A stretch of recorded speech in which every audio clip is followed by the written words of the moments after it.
Assalamualaikum warahmatullahi wabarakatuh. Salam bahagia Ibu dan Bapak guru hebat. Di sini saya akan memaparkan mengenai koneksi antar materi modul 2.2 pembelajaran sosial emosional.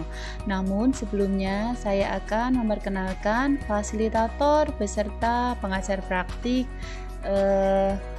CGP angkatan 9. Yang pertama adalah fasilitator yaitu Bapak Ari Sugiharto, pengajar praktik yaitu Bapak Suyanto, dan saya sendiri Ria Datu Satiah CGP angkatan 9 Kabupaten Grobogan. Yang pertama, pengalaman dan pemahaman saya pada tahap ini. Sebelum mempelajari modul ini, saya berpikir bahwa kompetensi sosial emosional peserta didik dapat terbentuk dengan sendirinya, sehingga di dalam kelas saya lebih fokus pada penyampaian materi pembelajaran. Setelah mempelajari modul ini, ternyata pembelajaran sosial emosional perlu dilakukan guna mengetahui seberapa besar kesiapan, ketertarikan, dan fokus peserta didik saat mengikuti pembelajaran.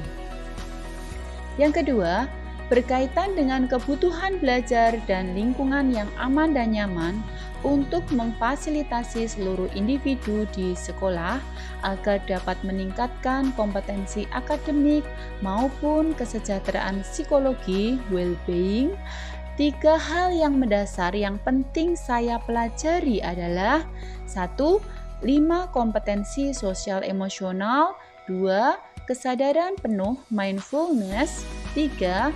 4 indikator dalam implementasi pembelajaran sosial emosional di kelas dan di sekolah.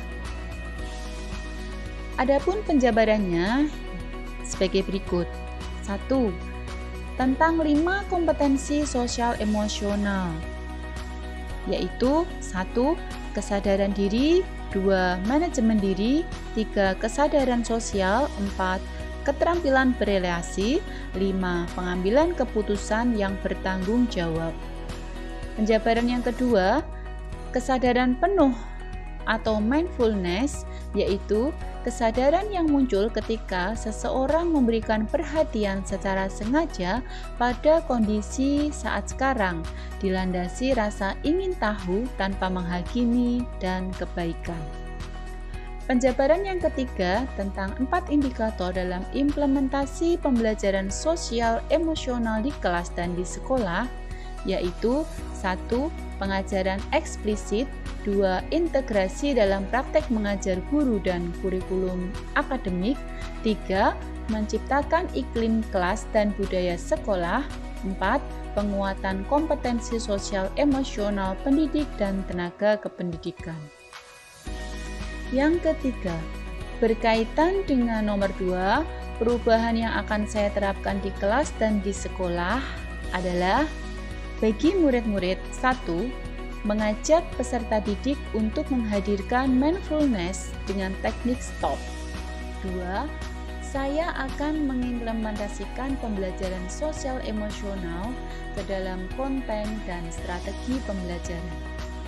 Sedangkan bagi rekan sejawat, yaitu 1. Saya akan berusaha menjadi teladan yang baik dalam menerapkan PSE di sekolah. 2. Saya akan mengimbaskan pemahaman dan penerapan PSE kepada rekan sejawat di sekolah. 3. Saya akan berkolaborasi dengan rekan sejawat dalam menerapkan PSE. Adapun keterkaitan materi antar modul, yaitu pada modul-modul sebelumnya sebagai berikut. Adapun keterkaitan modul 1.1 dengan modul 2.2 adalah melalui PSE, guru dapat menciptakan well-being di kelas maupun sekolah, sehingga tercipta kondisi yang aman dan nyaman. Hal ini sejalan dengan pemikiran Ki Hajar Dewantara, yaitu menuntun kodrat anak agar mencapai kebahagiaan dan keselamatan setinggi-tingginya, dan pada akhirnya dapat mencapai kemerdekaan dalam belajar. Keterkaitan modul 1.2 dengan modul 2.2 Melalui PSE, guru dapat meningkatkan nilai dan peran guru penggerak. Nilai yang muncul yaitu kemandirian dan pembelajaran yang berpusat pada murid. Sedangkan peran yang muncul yaitu menjadi pemimpin pembelajaran dan mendorong kolaborasi.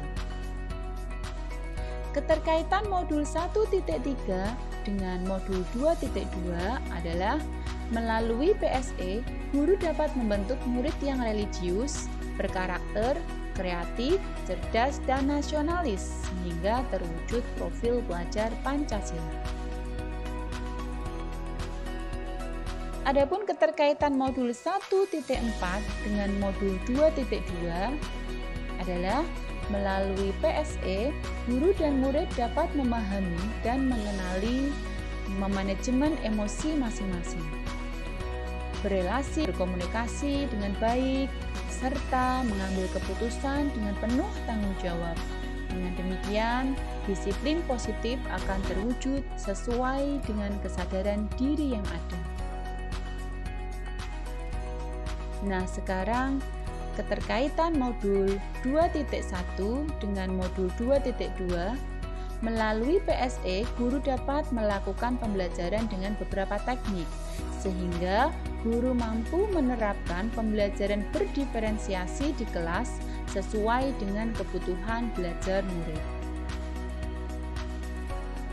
Kesimpulannya, pendidik dan tenaga kependidikan memainkan peran kunci dalam mendukung pembelajaran sosial dan emosional. Mereka harus menciptakan lingkungan yang aman dan mendukung, memfasilitasi diskusi, dan memberikan panduan tentang bagaimana mengelola emosi dan konflik. Demikian yang dapat saya paparkan. Terima kasih. Wassalamualaikum warahmatullahi wabarakatuh.